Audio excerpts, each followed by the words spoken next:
Can you tell us about what drew you to the migration issue? Yes, I was working with Catholic Charities in the 1980s and in refugee resettlement services, and this was the time of the boat people coming from Vietnam. I had co-workers who had lost all their family members during the genocide in Cambodia. So I got very caught up in the plight of displaced peoples and became very close and saw their struggles, and that moved me, and it's just stayed with me ever since. And then I became very involved in activities against the U.S. support of the war in El Salvador, and ended up going to El Salvador and became involved in the struggle there. And after the war and during the war, many people from El Salvador were coming to the United States. So I became involved with Salvadoran migrants who were coming to the U.S. as well. But for some reason during these experiences, I just became really concerned in an ongoing way about displaced peoples, and that those two experiences were transformative, and it just shaped what I've been doing ever since. How does this work fit into your job? Well, I'm very fortunate to teach at the University of San Francisco, a Jesuit institution that values social justice highly. And I am fortunate that it is central to my job. I teach religious studies, I teach Latin American studies, and I teach courses on immigration. I was fortunate during the past decade, starting in around 2000, to get funding to do a large project on the role of religion in the lives of new migrants.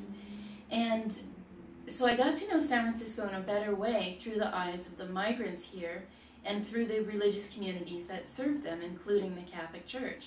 And it was sort of like an aha moment that churches in particular were providing social services to migrants, legal assistance, helping with human rights cases, helping them preserve their culture, and doing all these things for migrants who, especially if they were undocumented, were afraid to get things through government services or other public services.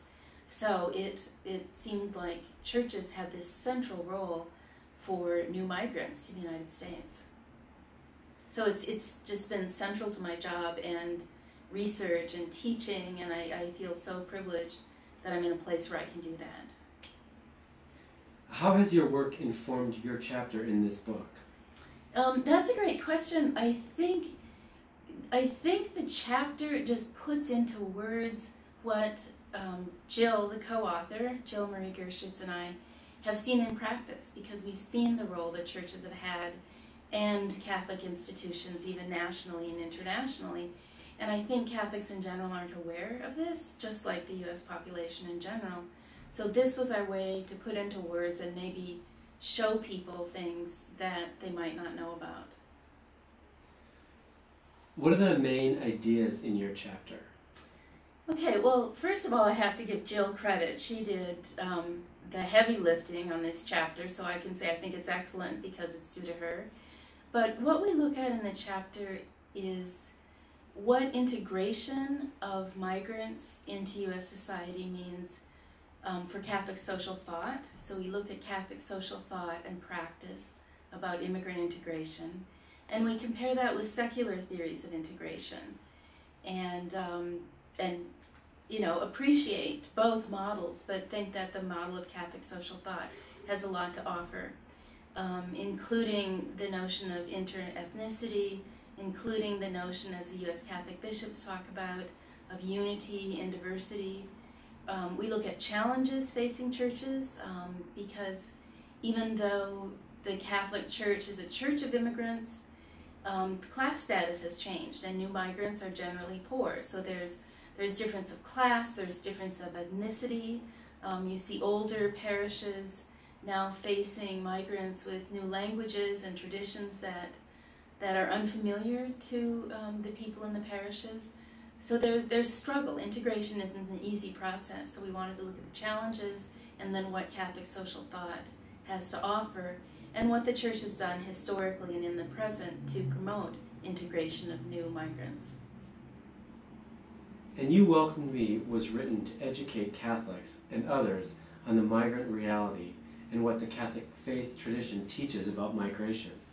What do you want Catholics and other readers to know about these issues? Yeah, like I said, I think a lot of what the Catholic Church does is invisible even to Catholics. Catholic Charities is the largest private refugee resettlement agency in the United States. Official Catholic social teaching has always stressed the right to migrate and how migrants should be embraced and given full rights and benefits. And I think even though the Catholic Church, like I mentioned earlier, was a church of migrants, I think that is forgotten by many contemporary Catholics. So I think we want to educate people about what Catholic social thought says, what official teaching is, what the church has done and been historically, and really encourage parishioners to embrace migrants as part of their faith practice. What sort of impact do you hope the book will have on U.S. immigration debate? Mm-hmm. Well, to bring immigration reform into line not just with the values of Catholic social thought, but with U.S. values.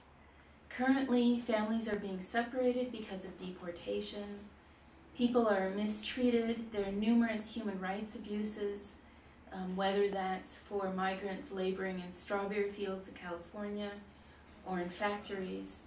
And we don't think that that reflects the values of the U.S. Church or the values of the United States. So it's to bring immigration reform in line with what our true values are.